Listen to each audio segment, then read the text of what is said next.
Sabing ano ni Dio Gracia ay gusto kitang makita at kalimutan na raw yung lahat. Yun ang sabi ng tatay ni Sophie at ni Sandra. Binigyan daw po si Sandra ng Dio Gracia ng 5,000. Tapos po si Chamame ay binigyan daw ng 10,000 ibigay daw sa nanay niya. Su papá con Sophie para carretera. Sandra. Sandra ha visto a su papá para carretera. Dio Gracia ha visto Sandra. Para carretera. Ya no se ve yo a casa. Ada sana 5,000. ¿Quién dar? Su papá. Su papá dar 5,000 para Sandra. Para Sandra. Ada Sandra 10,000 para dar yo comprar comida para mi niño. Mira cuánto años. Dar esto. Mira cuánto 10,000 o escucha 10,000. Mira cuánto años. Desde que tú venís Solo aquí, esto. Solo 10,000. Desde que tú venís aquí, un día yo te he dicho que papá para Sandra ha dado pan aquí o dinero aquí. No, nada. Ayun po mga amigo, nung nakaraang pong Papasko, ang sabi ni Tia Cel sa Ayabi, nakita raw si Sandra at saka si Dio Gracia kasama po nung nagpunta raw po sa may karitera. Sabi gano'n ni Tia Celsa. So nasa daan si Sandra, nakita ni Dio Gracia at binigyan daw po si Sandra ng Dio Gracia ng 5,000. Tapos po si Chamame ay binigyan daw ng 10,000 ibigay daw sa nanay niya. Tapos Sandra aceptar. Sandra ha cogido dinero, 5,000. Sí. Y ha cogido 10,000. Sandra cogido todo 10,000 para dar para ti. Sí. Ayun, kinuha daw po mga amigo yung pera na ni Sandra at ibinigay kay Chamame. Tapos yung 5,000 ay 5,500 po ay kinuha ni Sandra.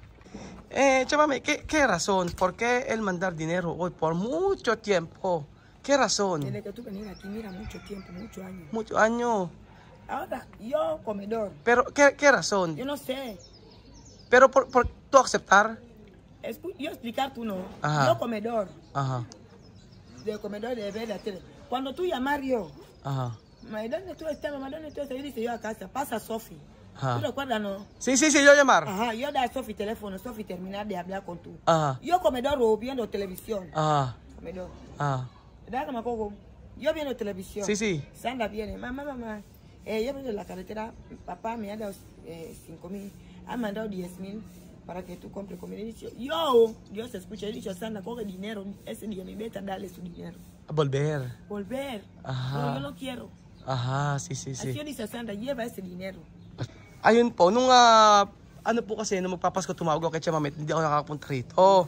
Dahil nga, bawal kaming po, nung 24, meron ng December, meron po kaming, may container ako, may mga pabango na dumating at kailangan kong tapusin. And then 25, nung 25 ay hindi ako nakapunta rito dahil bawal kaming lumabas. Kahit ng Pasko, bawal kami lumabas. Kaya ang nangyari po mga amigo, ay tumawag lang ako kay Chamame. Sabi ko, Chamame, kumusta si Sophie? Kinausap ko pa nga si Sophie Tapos, nung kausap ko si Sophie, ang sabing ganun okay naman. Sabi ko, Kuya Raul, di ka pupunta rito. Sabi ko, Sophie, hindi ako po pwedeng pumunta kasi bawal kaming lumabas.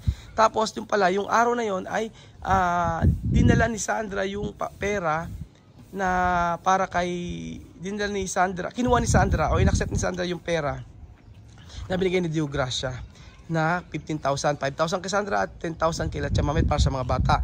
Sa araw ng Pasko daw yun.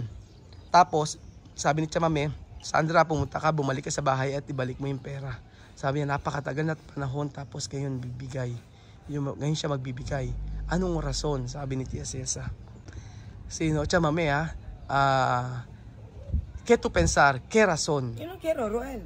Posible, porque yo mismo pensar, cuando Sandra avisar yo, muchos años, no mandar nada para niños. Después hoy mandar. Después manda 10,000. Sofía, escuela tú, vivir tú, enferma tú, todo. Mira, Sofía ahora es grande. 2 meses de embarazo. Hasta hoy, Sofía 5 años, mandar 10,000. Tú trabajas 10,000 ¿qué dinero para tú? 10,000, llévalo. Yo dice su papá de que firma yo papel. Yo he ido para encontrarle con su hermana. Firmar de papel para de pasaporte. Él dice, él pensar, sí. Pero ahora manda 10,000, ¿para qué? Para posible quiere, para después mandar 10,000 después. Tú sabes de que yo no quiero. Ayun po, ang sabi ni Tia Cesa ay magbibigay siya ng 10,000 tapos tatawagan, sasabihin daw na natanggap mo ba yung pera? Ano daw yung 10,000 o yung 1,000 peso? Sabi ni Tia Cesa. Sabi ganoon, iniwanan si Chamame na buntis. Tapos pagkayari ay maliit si Sophie. Ngayon ilang taon na si Sophie, malaki na. Ako daw ang gumasto. Sabi niya, mami, pag may sakit ako gumasto. Sabi niya gano'n. Ngayon ay magbibigay siya ng 1,000 para saan daw. So inisip ni Chamame ay talagang gusto makipagbalikan nito si Deogracia. So tapos sabing gano'n ni Chamame ay yung passport ay nakikiusap siya na pumirma lang, i-accept lang na siya ang tatay. Ayaw niya. Pag-iisipan pa raw. So, 'di ba, parang inaano si Chamame nito, parang ayaw pumirma sa i-accept na siya ang tatay, i-accept na siya ang tatay ni Sophie. Tsaka nila Alima. Ngayon, anong dahilan? Sandra Valverde de Dinero. Yo no sabía que Sandra no ha dado dinero. ¿Tú no sabes? Yo no sabe. Solo dice Sandra, lleva ese dinero, vete a dar a tu papá que yo no quiero. Ajá. Ayer yo a casa aquí, él llama al teléfono. Yo mira su número aquí, así. ¿Tú no sabes del número? Yo miro así. Aló. Por favor, yo Deogracia, ¿qué tú quieres? Dice, no, por favor, yo llama que, discúlpame, por favor, yo quiero decirte que yo he dado a Sandra 5,000 y yo he dado a Sandra también 10,000 para darte. Si tú has visto 10,000, yo he dicho que yo no he visto 10,000. Yo he dicho a Sandra que te devuelva tus 10,000. Porque yo quiero que tú firmas yo papel para la niña más de 8 meses antes de que yo vaya a Filipinas. Yo hablarle para hacer yo papel hasta hoy. Tú no quieres hacer papel, tú mandas yo 10,000. 10,000 es que ¿qué tú quieres? Dice, no, yo he dado a Sandra 10,000 porque yo también quiero ver tú no me quieres ver nada. ¿Ha dicho que era? Quiere ver yo. ¿Qué quiere ver yo para qué? Sí. Quiere ver yo para qué. No, dice, por favor, ahora fiesta. Él está en el bar ahí, sentado, pregunta a personas para ver yo. Él ya lleva más de 2 meses, 3. No me ve ni en la carretera, ni nada. ¿Qué yo voy a hacer en la carretera? Cuando yo acompañar tú, yo entro a mi casa. Si yo no veo, voy en el mercado, yo no sale. Si yo no veo el senador, ¿qué quiere él para ver yo? Ayun, tumawag po si Deogracia kay Chamame at hindi niya alam na yun ang number. Siguro binigay ni Sandra. Pero sabing gano'n, ang pagkatawag daw ay ang sabi ni Deogracia ay natanggap mo ba yung pera na ibinigay ko? Na 10,000 at saka 5,000 si Sandra. Ang sabing gano'n ni Chamame, hindi ko tinanggap, hindi ko alam kung nasaan. Ang sabi ko kay Sandra, ibalik ang pera mo. Yun ang sabi. Tapos sabi niya, humingi na sorry. Sabi gano'n, lo siento, sorry, pasensya na, gusto kitang makita.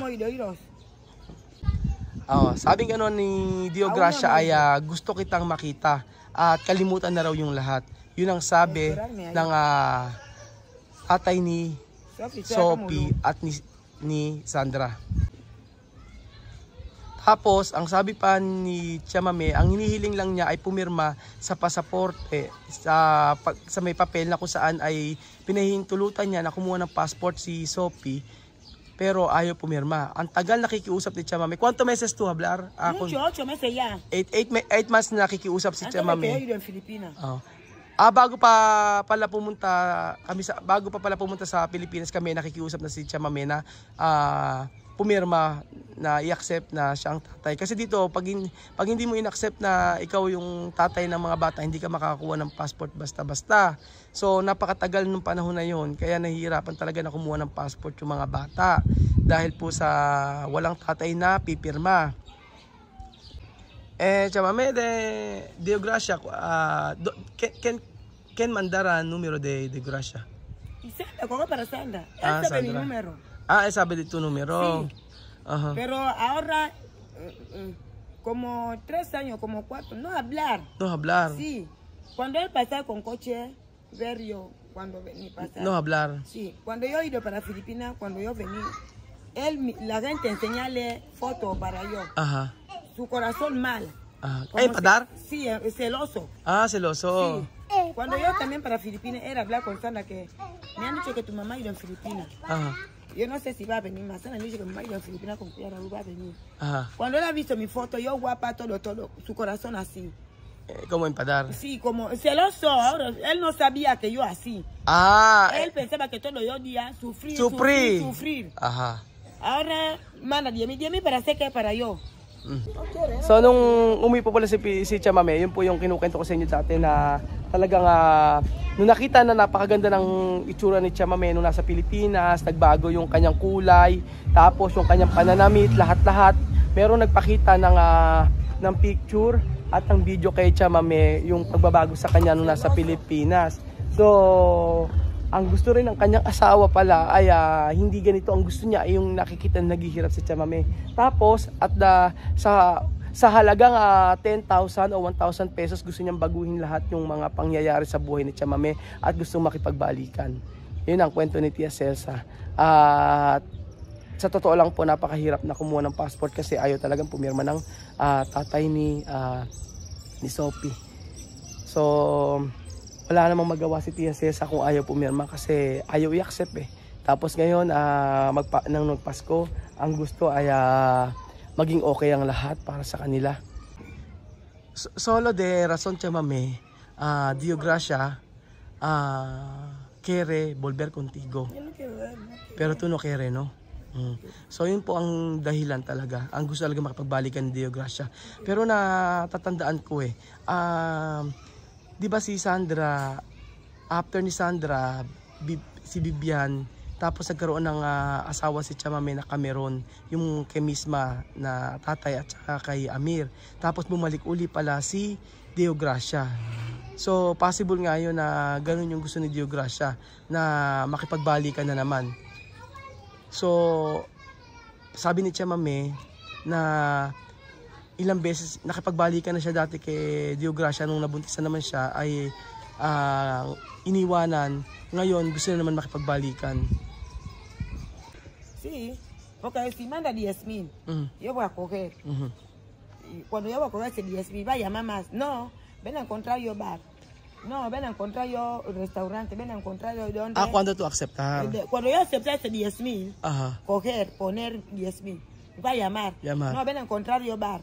Ven a encontrar yo restaurante, ven a encontrar yo mercado, ven a encontrar yo. ¿Cómo tú volver con él? Como él volver con él, va a decir, va a contar todas las personas de que me ha dado dinero. Ellos no van a saber que Diemi va a pensar que mucho dinero. Yo no quiere.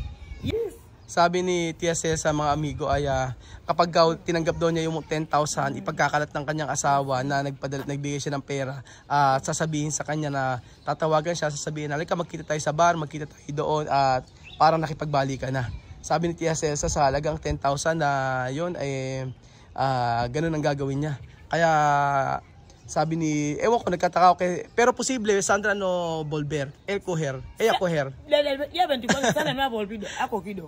Sí. Ayer cuando él llamó yo, yo me mandó 10,000 con Sandra, por favor, dice, ¿para qué?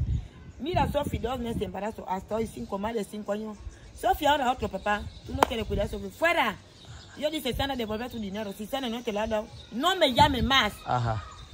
Por eso por la noche, Sandra, como él ya estaba, cuando yo hablaba con tu papá, él ya estaba con nosotros en el comedor. Yo hablaba con él y dice, no llama mi número más. Porque ese teléfono, tú no comprar ese teléfono es mucho dinero. Yo colgaba. Hablar con él.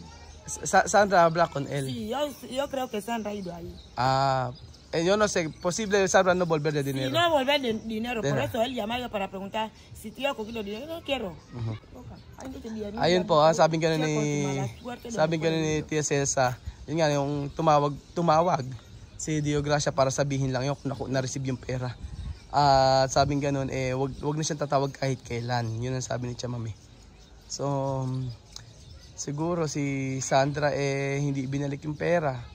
Akala sa halagang ganun gusto niya mapaano yung nanay niya. Nakakahiya. At ipagkakalat sa buong barangay na tinanggap ni Tia Celsa yung pera. Hindi naman sa pagmamalaki, pero syempre sabi nga ni Tia Celsa, hindi naman nagmamalaki si Tia Celsa na ayaw tanggapin yung pera. Isipin nyo naman kasi si Sophie iniwanan siya at nagdusa ng ilang taon, tapos pagkayari gusto na makipagbalikan basta-basta. Sabi ni Tia Mame, hindi naman pwede yung ganun. Kaya sabi ni Tia Mame, natutunan siya sa buhay niya. Okay na siya ng ganito. May paupahan at kumikita siya, okay na. Tapos meron pa silang negosyo nila Elvis. Kaya ano pa ang hahangarin niya. Kaya nga sabi ni Chamame, ang kanyang buhay ay para sa kanyang mga anak at para sa Diyos.